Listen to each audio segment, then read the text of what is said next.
কথা কথিত আছে এই তারকেশ্বর ধামে বিরাজ করছেন স্বয়ং মহাদেব।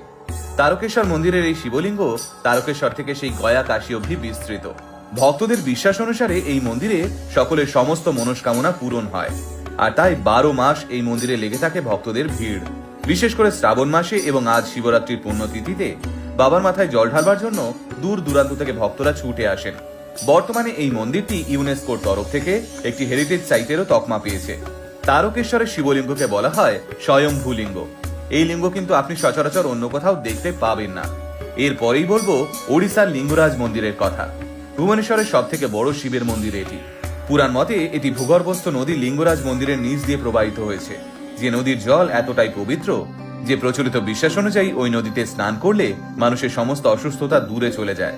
হিন্দু ধর্মের দুটি ধারা, শৈব ধর্ম এবং বৈষ্ণব ধর্মের মিলন ঘটেছে এই মন্দিরে। তাই ভগবান বিষ্ণু এবং শিবের মিলিত রূপ হরিহরকে পুজো করা হয় এখানে। আবার উত্তরাখণ্ড রাজ্যের মন্দাকিনী নদীর তীরে ভারতের অন্যতম জাগ্রত মন্দির কেদারনাথ। আমাদের ভারতবর্ষে মোট 12টি জ্যোতির্লিঙ্গের মধ্যে একটি এই মন্দির, যার উল্লেখ রয়েছে সেই মহাভারতেও। কথিত আছে পাণ্ডবরা ভগবান শিবকে তুষ্ট করবার জন্য এই কেদারনাথ মন্দিরটি তৈরি করেছিলেন। মনে করা হয় এই কেদারনাথ মন্দিরটিকে স্বয়ং মহাদেব আদি অনন্ত যুগ থেকে রক্ষা